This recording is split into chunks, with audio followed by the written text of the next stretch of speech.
नमस्कार दोस्तों, हमारे चैनल जीके पॉइंट में आपका स्वागत है। दोस्तों, आज हम आपके लिए पॉलिटी का सेक्शन स्टार्ट करने जा रहे हैं।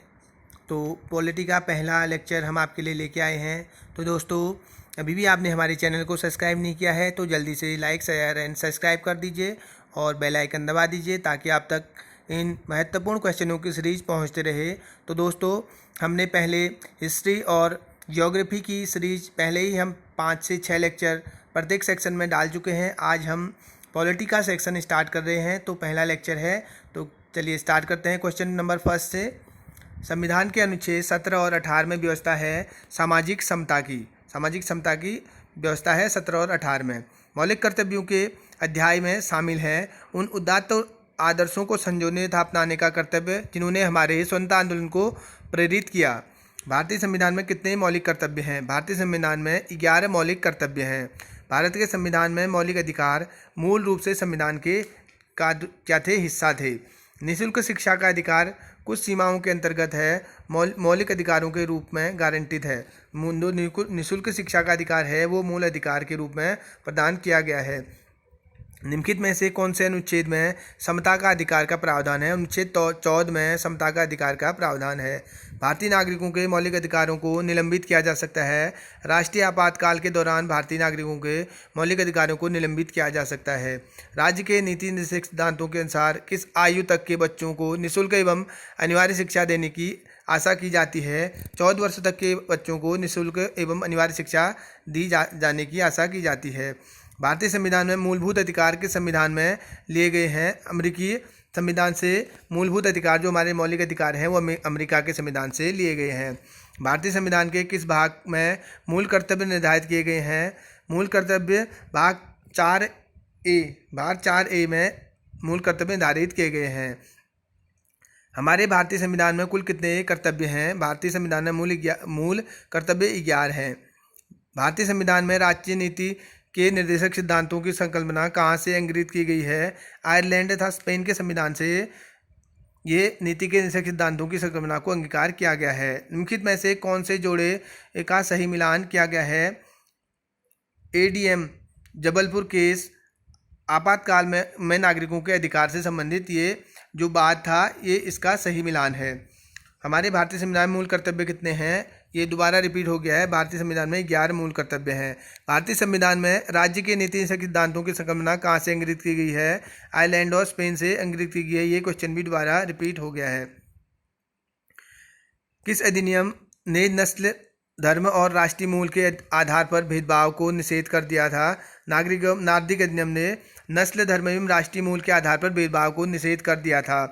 इनमें से कौन से सामाजिक अधिकार के अंतर्गत नहीं आता? मतदान का अधिकार सामाजिक अधिकार के अंतर्गत नहीं आता है। क्या भारत के राष्ट्रपति को निषेधाधिकार है? भारत के राष्ट्रपति को निषेधाधिकार का अधिकार है। वह अधिकतम अवधि कितनी है जिस तक संविधान के अनुच्छेद 356 के अधीन राष्ट्रपति द्वारा जारी की गई संसद द्वारा बढ़ाई गई उद्घोषणा सामान्यतः लागू रह सकती है? ये 6 महीने तक जो राष्ट्रपति कोई भी अध्यादेश जारी करता है वो लागू रह सकता है। भारतीय गणतंत्र का वह कौन सा राष्ट्रपति था जो सदा भारतीय धर्मनिरपेक्षता को सर्वधर्म समभाव कहता रहा? डॉक्टर एस राधाकृष्ण थे जो भारतीय धर्मनिरपेक्षता को सर्वधर्म समभाव कहते रहे। संघ लोक सेवा आयोग के किसी सदस्य को हटाया जा सकता है? राष्ट्रपति द्वारा संघ लोक सेवा आयोग के किसी सदस्य को हटाया जा सकता है। युद्ध या आक्रमण के कारण अनुच्छेद 352 के अंतर्गत आपातकाल की घोषणा के लिए संसद का अनुमोदन अपेक्षित है। 1 माह के भीतर यह अनुमोदन अपेक्षित है।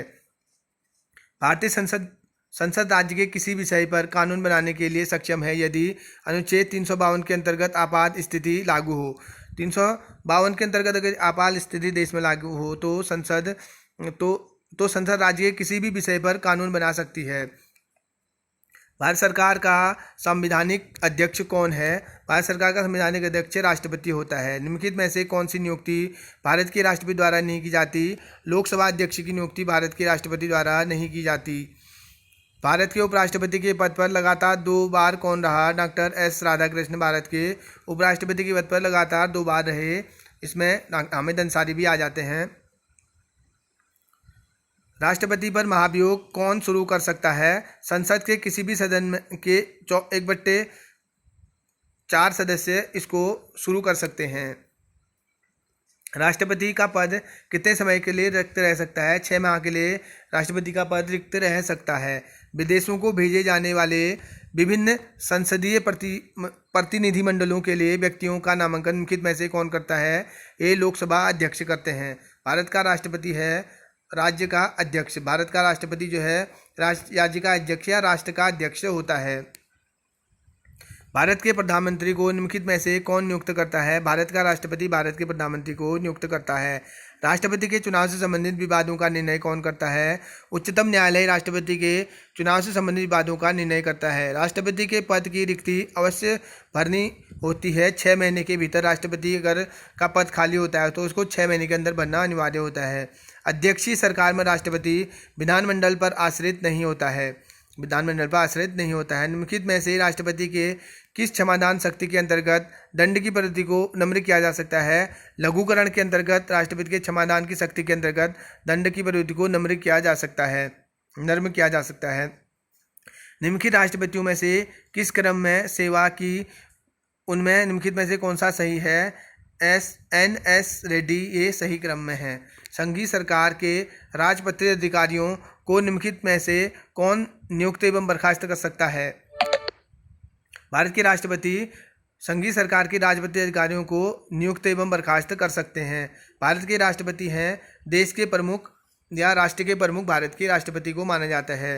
राष्ट्रपति अपना इस्तीफा किसे संबोधित करते हैं? राष्ट्रपति अपना इस्तीफा उपराष्ट्रपति को संबोधित करते हैं या उपाध्यक्ष कह सकते हैं आप। निम्नलिखित में से किस गैर संसद सदस्य को संसद को संबोधित करने का अधिकार है? भारत के महान्यायवादी को संसद को संबोधित करने का अधिकार है। भारतीय संसद किसी राज्य के नाम या सीमा पर परिवर्तन कर सकती है। सामान्य बहुमत द्वारा भारतीय संसद किसी राज्य के नाम एवं सीमा में परिवर्तन कर सकती है। संसद के दोनों सदनों का सत्रावसान करने का अधिकार किसके पास है? सत्रावसान करने का अधिकार राष्ट्रपति के पास होता है। संसद में अपनी राय देने के लिए किसी अधिकारी को आमंत्रित किया जा सकता है। भारत के महान्यायवादी के द्वारा संसद में अपनी राय देने के लिए महान्यायवादी को आमंत्रित किया जा सकता है। निम्नलिखित में से कौन सा भारत में प्रशासन पर विधायी नियंत्रण का एक साधन नहीं है? सदन का विघटन भारत में प्रशासन पर विधायी नियंत्रण का एक साधन नहीं है। प्राक्कलन समिति के सदस्य केवल लोकसभा से चुने जाते हैं। जो प्राक्कलन समिति होती है इसके सदस्य केवल लोकसभा से चुने जाते हैं। लोकसभा के चुनाव के लिए पात्र होने की न्यूनतम उम्र क्या होती है? लोकसभा के लिए 25 वर्ष लोकसभा के लिए के चुनाव में पात्र होने के लिए न्यूनतम उम्र होती है। किसी विधानमंडल के किसी सदस्य द्वारा प्रस्तुत प्रस्ताव को जन महत्व का अभिलंब मामला मानते हुए जो चर्चा की जाती है उसे क्या कहा जाता है? स्थगन प्रस्ताव इसे कहा जाता है।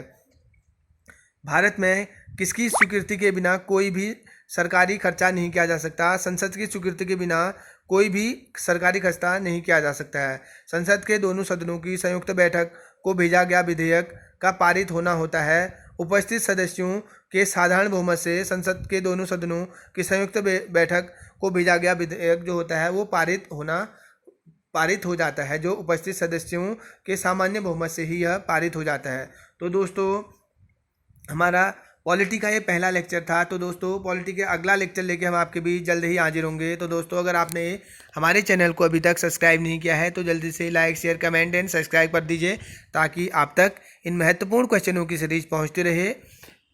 धन्यवाद।